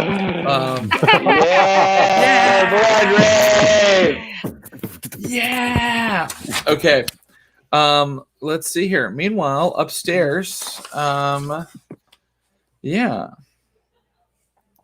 You've finished, Miles. Your hunger is at 0. You feel incredible. And you notice that Adelaide has walked a couple steps away from you. You're just kind of like coming to again, right? After that incredible experience. Yes. And she says, I used to not be allowed in this room. Oh, that's strange. My first night here, I was up here. I know. I was a favorite of Button's, but he knew that as a Malkavian, I have certain capacity to intuit things. Sometimes I just touch an object and I can see its history. Oh, yeah? Yes, and since becoming prince, I've been touching everything in here. Well, yeah, if I had that power, I'd touch a whole lot. Mm-hmm. And I saw the conversation that you had right before the Anarch was pushed out the window. Oh, jeez, I gotta be honest, even I can't remember that. What's happened in between? Yeah, you've changed, haven't you? We all do, I suppose. I didn't really have much choice in the matter. Yes. I think you have changed. Look, And then Prince. Oh, go ahead. No, you go ahead. I know you guys got some crazy politics going on in this building, and I don't have any delusions as to if I'm some pawn in your game of chess. I know it. It's clear to me. It's just about how I end up going through it is the way I'm going to survive. But you gotta understand, my wife, God bless her soul, died not too long ago because there are some powers that be that made it just so. They kept money from me and they let her go, and her blood's on their hands. And for 20 years I was in the union, and every goddamn agency wanted to break us up. If I'm just going to be a pawn in some other big bad agency, well then kill me right again and let it be over with. Miles, you're not a pawn. I think you're a knight. Or maybe a rook. Oh, wow, you mean it? Miles, you haven't become someone's slave. You have finally become empowered. You have mortals that you hold a grudge against. Yes, I do. You can flick them away. They're ants to you now. And I'm going to let you do it as long as you do it in a smart, subtle, and controlled fashion. I do happen to have a list, except, the people I want to hurt the most, I don't even know their names. I just know them as the people who run fucking Health Cross, the insurance company that's screwed me. Okay. Let me see the list. Do you have it with you? Yeah, sure. Miles has a list of people he wants to kill. Yeah, sure. People to kill. With a 2 instead of P. All of it is Is that silly? Is that silly? The Someone to CEOs know? of the Health CEOs Cross. of Health Cross, and then the Republican senator who was trying to break up the unions, Bill Parsley. Okay. She says, well, we have to do it the right way. We have to make sure that our allies do not have these people as, tools in their various endeavors. But, there are many mortals and mortal organizations that have nothing to do with the kindred. And if these people are free from any other outside factors, well, then we can kill their children, make them slice their own throat, make them slice their wives' throats. We could throw them off a bridge. We could burn down their relatives' houses. I mean, it's really up to you. And, the previous prince wouldn't have allowed that sort of thing, but I like to think that I'm more fun. I just want to put things right in the world. I want people to be held accountable for the pain they put on others. Miles, that's what being kindred is all about. And then she kind of looks at this like empty section of her office where like it's just kind of empty, kind of wall niche. And she goes, there used to be a vase here, an urn. Yeah, I seem to remember something about that. Well, what do you say? Shall we go watch them deal with Mr. Headley? After you. She takes you to a room. It's downstairs. You go past the place where everybody hangs out on Elysium. Are Jen and Curtis still here? I've got no, I wouldn't remember. Okay, yeah, never mind. Keep on. Well, that's okay. Are Jen and Curtis, are you still here? I think I said I was leading Curtis out of the room. Just out of the room, but not out of the building? Not out of the building, I don't think. Oh, great. Well, then you guys can be kind of having more conversation when Miles and the prince start moving through. And now a lot of the vampires from Elysium are moving through. And they are moving down an access stairway to a lower floor. Miles? Yeah. What's going on? What's going on? I just had a chat with the prince, It's safe to assume that she knows a lot more than she says she does. Okay, are you all right? Miles fucking great! Yeah, Miles looks incredibly well fed. Do I even have any hunger or what? What's the You deal? have zero hunger. Woo! Yeah! Check me out. I'm in the best shape of my goddamn life. What happened up there? I'm not sure.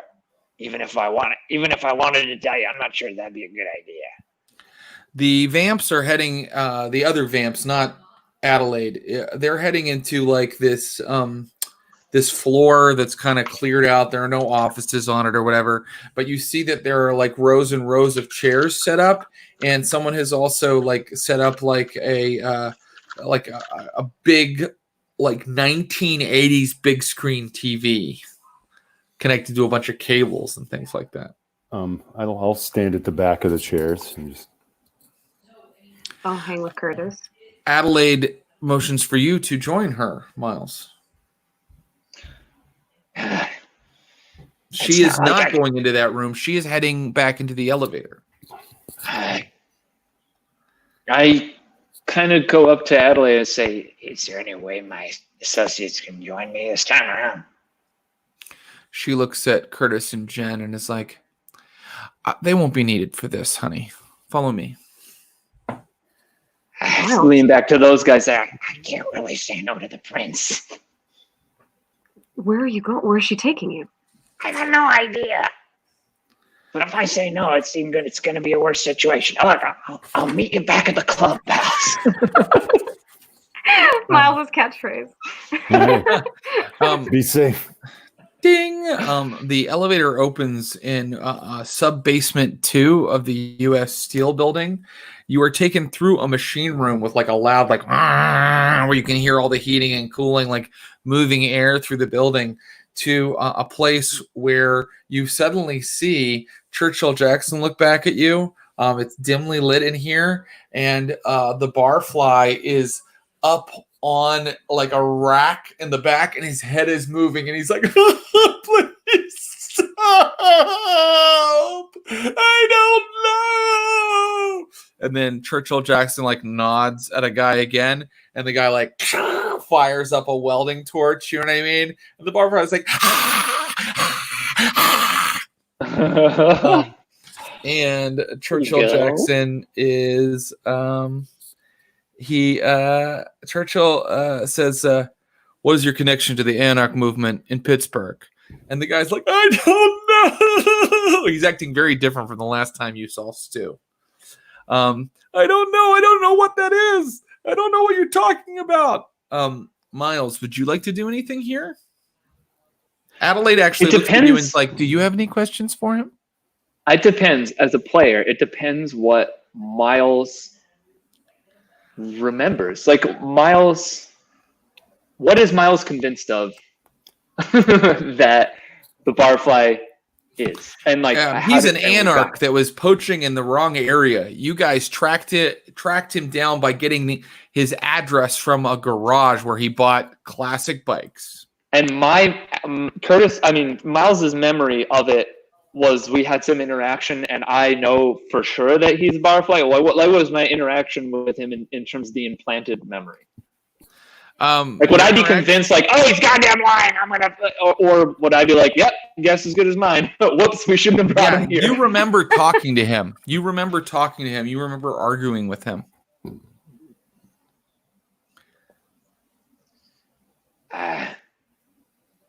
He's lying.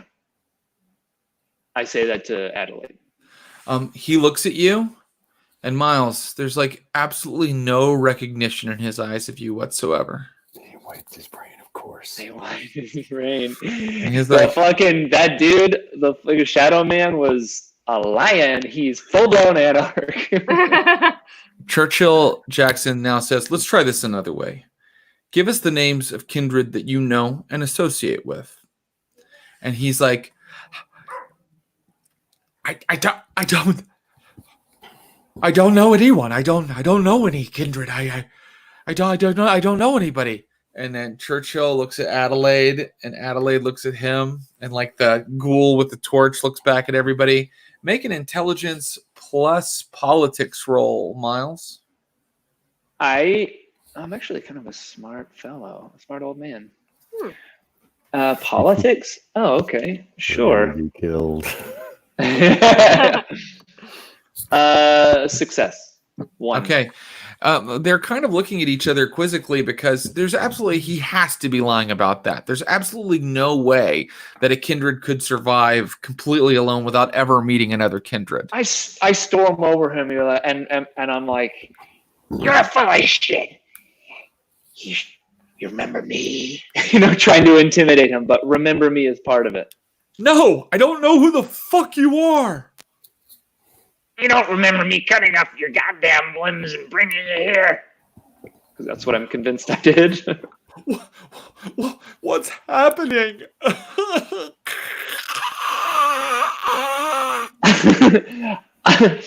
Either he's playing dumb or he's gone crazy. I got no idea. I mean, hell, I remember it. I'm 62. Adelaide finally looks at you and goes, well, what should we do with him, Miles? He's been like this for hours. Should we destroy him or keep him as a little pet?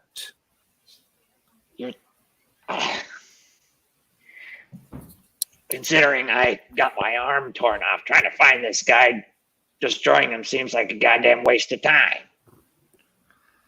How can I, as a player and character, walk this line of trying to? I say that'd be a waste of time. I mean, if pet's the only other option, then I say keep him as that until we figure out what to do with him. Because either he's lying or I am. Churchill says, Hey, you say you can get memories from objects? I take out my wallet. I'm flipping through its stuff. I go, here, I give her a credit card. I give her my money. I give her the wallet. I give her a photo of the photo from the fucking, remember The Office or whatever, the bedroom? There we go. I give her all this stuff. I got right here. You got memories? Take it. I see. And we'll end it there for tonight. Yeah. That was a great session, and I did not see that ending coming. I'm sorry the picture came back. Yes. I forgot about that entirely. I glanced at the chat. They reminded me. Is this really good for you or really bad for you? I don't know. Well, guys, I mean, I just want to thank you. That was so fun. Yeah. I can tell you that no matter what happens next time, I think pretty soon, in fact, next session, I think we're going to start getting into some level ups because you have completed an entire mission, and this was our 9th session. So I just want to thank our fantastic players once again. Thomas Middleditch and Schwartz is on Netflix. Ashley Burch, you can see Mythic Quest Raven's Banquet on Apple Plus, and Ross Bryant, Improvised Shakespeare Company, and his beautiful drawings, and on upcoming episodes of the Neptune Society on Sundays here on Stream of Blood. Thank you guys so much. I will bid you adieu. I'll hang out in a second and talk to our people in the chat who are giving my players hints. That's allowed. Thank you guys so much. We'll see you soon. Bye. Bye. Bye. All right, that was tonight's session.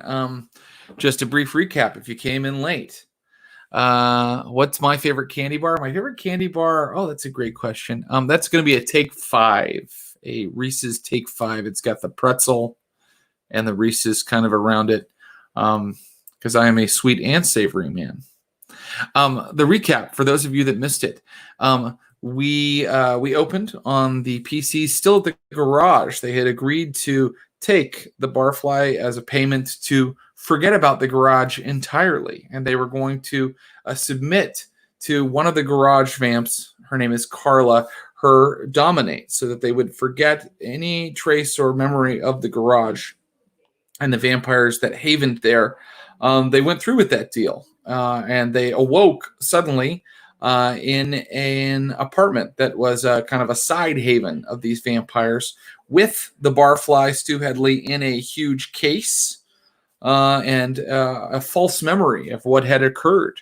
They returned to Elysium, where they were debriefed by the entire Primogen Council, who were kind of shocked at what a brutal, blunt instrument of terror this newly forged coterie is.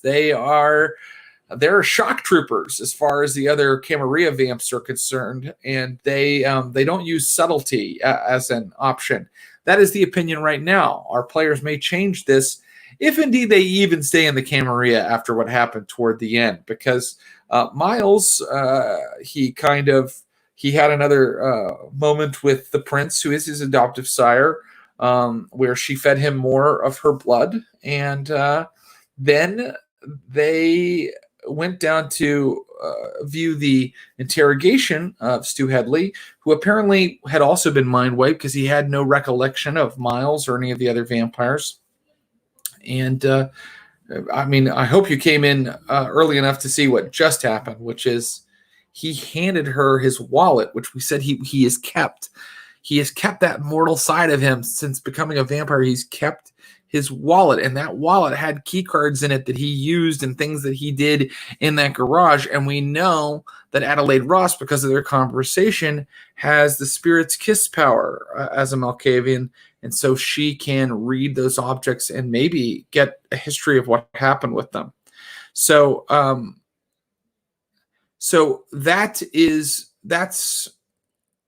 that's what happened tonight. Sorry, I'm having information sent to me from other people. Let's take any questions. Please send questions. Yeah, so I mean, there's a lot of rules, and sometimes I'm going to forget some of them, or we're going to get them. We're going to get them wrong. In this case, Jen has the frenzy thin blood flaw. Or she does now. There was even also like a blood thaumaturgy, a blood sorcery ritual that we sort of had to kind of create to explain something that had happened in the last session. I want you guys to know that stuff like that happens, and I really want to get the rules as written correctly. That's super important to me because I think it's always more fun when you play with the rules as written. But sometimes when you're doing this very highly improvisational style game where I'm trying to yes and what's happening and like go to where the drama is, sometimes, we have to just nudge or mold the world a little bit to fit what would be the best story. So thanks for being patient with us when we do that. And I promise that I will never just like make something illogical happen and then never explain it or correct it, or I will always once I know I've made a mistake, I'll come up with the rationale in my head, and we'll make sure it somehow wheedles its way in here. Are we going to get a flashback story about Buddy now? Yeah. Wow, that photo. Yeah. Holy shit. Damn, maybe we are. That's a great idea. Who knows? There's going to be a lot of spirit on that photo. So we'll see what happens with that. But that's a kind of insanely good idea. Oh, my favorite book on the shelves within this shot. Oh, very tough. That's a very, very tough question. But I think it's going to have to be Stormbringer by Michael Moorcock. Stormbringer, the final volume in the Elric of Melniboné series. I like new wave science fiction and fantasy from the 60s and 70s. That's my favorite type of literature.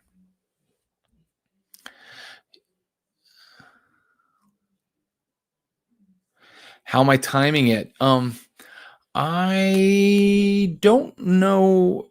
I'm trying to get it in under 2 hours because I think that a lot of streams are too long or there's like too many parts. And it helps to have really smart professional improvisers playing for you. That really helps. And other than that, it's just something I've trained myself to do. I do it in Dungeons and Dragons games if I run Dungeons and Dragons games. To me, the cliffhanger is such a fun part of gaming, and it's really a sweet part for the storyteller or the game master. So I've just kind of learned, to stop when something crazy interesting happens. Hopefully. It doesn't always work out that way, to be honest. I also have things that kind of end in sort of a slow epilogue fashion, but when I can, I try to put a little cliffhanger in there.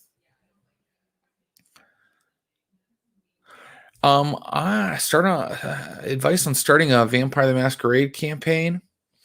Okay, I do have advice. I think this applies to a lot of role-playing games. First off, all the advice I see online about role-playing games, when people are talking about it on chat rooms and message boards and things like that, is like, this player is rude to the other players. This player never wants to play the way that I want to play. I want to do role-playing, and he's a rules lawyer. Like, there's like literally like tens of millions of billions of words written on, how do I make these players fit the game that I want to play? And I'd say just stop doing all of that and find people that you really like and get them to play the game, even if they're not regular role players, because you're not going to change someone's personality. Instead, turn someone you already like into a vampire player. None of the people in this game had ever played vampire. And they were not particularly interested in vampire fiction or anything like that, but they enjoyed the game. And then the other thing I would say is sometimes when people want to play role-playing games, they want to ask all their friends and they want to have 7 people at the table. And I think that that's crazy town because especially for a game like Vampire, which was so well written and well created by the folks at White Wolf, there's so much role playing and so much personal stuff with your all of your touchstones and all of your little personal things about your clan. Your character has so many of these beautiful little unique little things about it. You're never going to get into those if you have to spend time with each and every player every time and there's like 5 people. So I say play Vampire with 3 people is great, but even then you see that we have to it's hard to get to all the little things that we want to talk about in this game. Play with 2 people. Play with one. Play with your best friend who you know will fucking dig it. I think it'll work. So that would be my advice.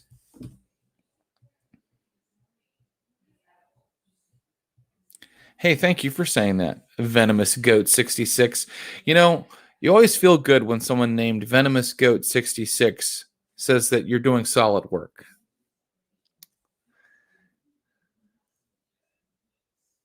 Right now, there's no plans to change the cast at all. You know, as the world changes, the show might change a little bit. I know that when the world changes a little bit, I'm anxious to improve my tech setup and do a couple things that will make just the technical aspects of the stream go a little smoother. I will tell you that there will be special type episodes sometimes. We've talked about a lot of type of things. I don't want to say anything and then not do it. So right now, I'll just say right now, Vampires of Pittsburgh is happening every Wednesday at 6 p.m. Pacific. And yes, we are looking at opportunities to do special episodes coming up. I don't really have formal improv training. Well, that's not true. I did go to IO in Chicago when I was like 25, and I only did like 2 levels of that. They call it levels instead of classes or whatever. And but I am a stand-up comedian, and I have been since like 2002 or something like that.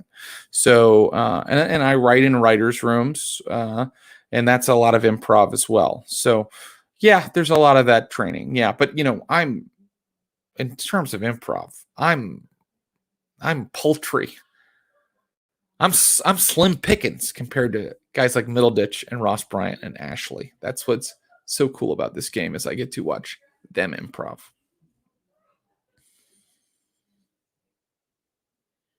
Oh, that's a cool idea. So that's like a cool idea for something we could put on the well, we could put the relationship map on the Facebook. I don't normally make relationship maps. I write verbal notes because for whatever reason, I remember that better than a visual. And also, I'm not sure if I want to reveal everything about the campaign to the viewers, since they're now even like telling my players what to do and giving them like little hints. I mean, it made something really cool happen, so I loved that. But I mean, as a storyteller, I'm now like, well, what else can these comments in the chat do? I mean, can they completely like screw me here? So please keep making your comments. I'm not saying don't. Please send ideas and things like that. But I don't know if I quite want everybody to see the relationship map yet. I kind of want people to see it from the point of view of the players, like as they figure out what the relationships between all these different Primogen and various kindred are.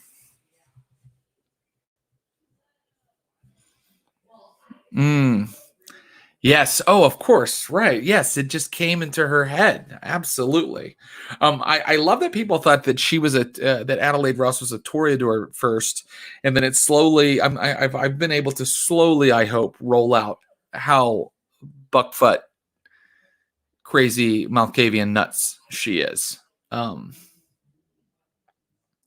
What vampire clan do I identify as? Well, I love all of them.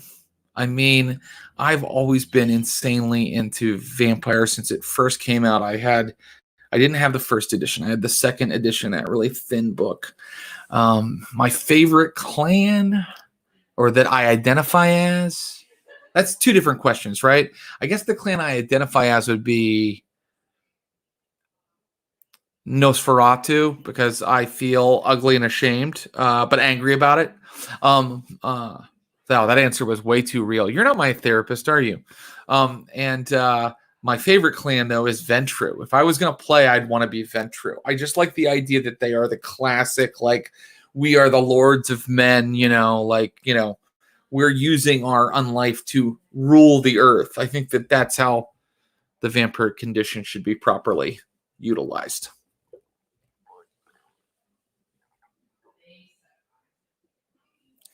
The sin by the player reading and not the check by. That's a good point, Scorchest Mess. That's a very good point. Actually, I don't, just to be clear right now, I don't think that we can stop either from happening. So go nuts. I think that if it adds something new to the game, why not? Because I've been playing these games a long time. So let's do it. I mean, I can count on my players to turn it into a scene.